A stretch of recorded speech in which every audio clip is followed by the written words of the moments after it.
Bonjour à toutes, bonjour à tous, j'espère que vous allez bien. Bienvenue dans notre studio by Valumen.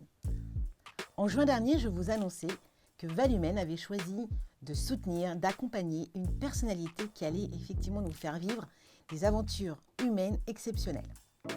Julien Renaud est passionné de montagne, depuis toujours. Atteindre les sommets, toujours plus haut, un challenge permanent pour cet entrepreneur aventurier qui ne manque pas d'assurance. Je suis sûre que vous avez dû le suivre et que vous avez dû même vous aérer avec ces 2 derniers challenges. C'est avec Quentin Vedel, directeur de mission à Valumen Atlantique, que Julien décide d'atteindre le Mont Blanc. Une grande première pour Quentin. Après une préparation mentale et physique d'acclimatation, le premier sommet est atteint. Puis, dans la souffrance, le Graal, le toit de l'Europe. De l'émotion intense et inspirante pour nous encourager à réaliser nos rêves les plus fous.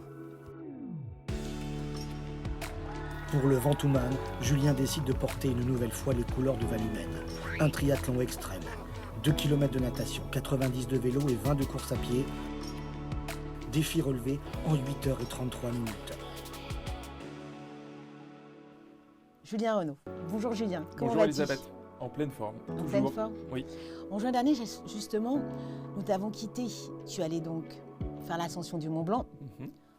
Le 19 septembre, tu nous as fait vivre une expérience exceptionnelle en justement te lançant dans le challenge du Mont Ventoux. Mhm. Donc déjà, est-ce que ces 2 challenges t'ont permis de préparer le prochain ? Donc je vais te laisser effectivement nous dévoiler en fait la prochaine destination. D'accord. Dis-moi. Oui, tout à fait, les deux épreuves-là qui sont très complémentaires par rapport à celles que je vais dévoiler.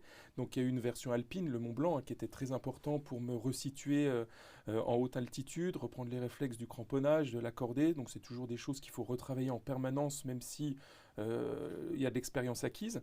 Donc là, ça m'a bien remis à plat. Et puis le Ventoux-Man, donc complètement différent. Avec 3 épreuves. Oui, un triathlon, ce qu'on appelle un triathlon L, donc 2 km de nage, 90 de vélo avec le Ventoux et puis un trail à la fin. En fait, cette course-là, bon, j'adore le triathlon même si c'est pas mon sport, mais ce qui était important, je savais que j'allais avoir une très grosse charge de travail pour la prochaine épreuve et c'est important de se fixer un objectif tampon entre les deux. Parce que se lever tous les matins à 6h15 pour courir, nager, faire du vélo, au bout d'un moment, il y a une lassitude mentale, physique, mais quand on sait qu'il y a un prochain challenge qui arrive, bah du coup, on le fait avec beaucoup plus d'entrain, et puis avec la peur de ne pas réussir, donc du coup, on est surmotivé. Alors le prochain, justement. Alors le prochain, donc là, c'est un des gros objectifs qu'on s'est fixé avec Valumen, c'est de partir au Népal. Voilà. Donc là, c'est le gros truc. Donc là, on va partir au Népal le 11 octobre. Donc avec 2 compagnons de cordée, dont mon beau-frère et une autre personne qu'on ne connaît pas, puisqu'on peut avoir une cordée complémentaire. Et donc là, on va au pied du Makalu et de l'Everest. Donc là, c'est combien d'altitude ? Alors le meilleur pic fera 6500 mètres. Oui. Et le deuxième sommet auquel on s'attaquera fera 7200. Et là, donc, vous êtes nombreux. Enfin, tu m'as parlé d'une cordée, mais il y a plusieurs cordées dans toute cette... au départ. Alors, on a une chance extraordinaire. Alors, sur les 8000, bon, il y a plus de cordées, mais avec le Covid, c'était très compliqué de monter des expés. Et à l'heure où je te parle, on est sur le Barents, la seule expédition à monter là-haut. D'accord. Alors, c'est top. Alors, c'est top sans l'être. Le top, c'est qu'on va être seul, donc ça va être super. On va avoir le camp de base et puis on va pouvoir profiter. Ce qui est moins top, c'est que là, ça neige beaucoup, donc il va falloir tracer. Donc, ça met une difficulté supplémentaire. C'est-à-dire qu'il va falloir tracer jusqu'au sommet. Là où, quand il y a des cordées qui sont passées, on marche sur une neige qui est déjà aplatie et gelée. Donc là, il va falloir faire la trace. Et on sait que faire la trace, c'est compliqué. Donc là, tu pars le 11, tu reviens le 17. Donc, tu nous expliquais effectivement toute cette préparation. Donc, effectivement, le Mont Blanc et le Mont Ventoux ont contribué effectivement à ta préparation physique et mentale. Moi, je suis assez interrogative. Comment tu arrives à concilier à la fois toi, Julien, chef d'entreprise, toi, Julien, bien, je dirais chef de famille, ou en tout cas à la tête d'une grande famille, avec une épouse, je crois, exceptionnelle. Et puis, effectivement, vivre ta passion. Donc là, effectivement, tu vas partir encore quelques semaines. Comment ça se passe concrètement de pouvoir concilier tous ces univers ? Alors écoute, j'aime bien le citer parce que c'est quand même mon ami et sponsor. Nicolas, donc président de Valumen, est un de mes amis les plus proches. J'ai retenu 2 choses de lui. La première, c'est anticiper. La deuxième, c'est savoir s'entourer. Et depuis que Nicolas m'a fait comprendre que seul on va vite, mais à plusieurs on va loin, j'ai posé les jalons. En fait, je sais que mon objectif 8000, je veux le faire avant 50 ans. Je sais que j'ai mes boîtes, je sais que j'ai ma famille. Donc petit à petit, j'ai créé une équipe autour de moi dans mes boîtes qui permet de faire tampon. Donc les gens ne sont pas autonomes à 100%, mais on va dire que 90% des sphères de mes sociétés peuvent être gérées par mes collaborateurs ou mon associé.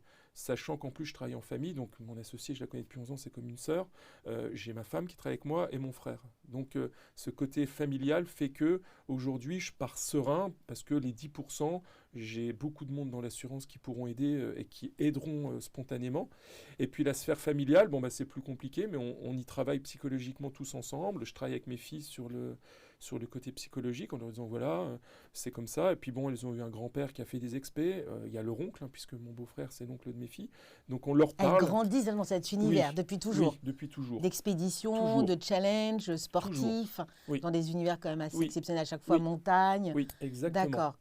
Donc pour elle, je dirais mes filles, c'est pas le plus compliqué. Après, bon, mes parents, c'est un peu plus compliqué. Voilà, hein. J'ai une mère italienne, donc j'ai fait le serment de revenir. Ça, c'est le plus important, de ne pas prendre de risques inconsidérés, parce que ça reste de la montagne, il faut du plaisir. Et puis, je profite vraiment de chaque instant, là en ce moment, de tous les petits plaisirs de la vie, d'être le plus possible avec ma femme, mes enfants. Et puis là, le week-end dernier, j'étais avec mes parents et mon frère pour se voir une dernière fois avant que je parte. Écoute, nous, bien sûr, on sera effectivement toujours là, à te soutenir, à suivre ton parcours. Fais très bien attention à toi. Bonne ascension. Merci Julien, merci infiniment d'être venu jusqu'à nous au studio by Valumène. Merci beaucoup Elisabeth de m'avoir reçu. C'est toujours un grand plaisir, tu le sais, de venir te voir et de venir dans les studios by Valumène.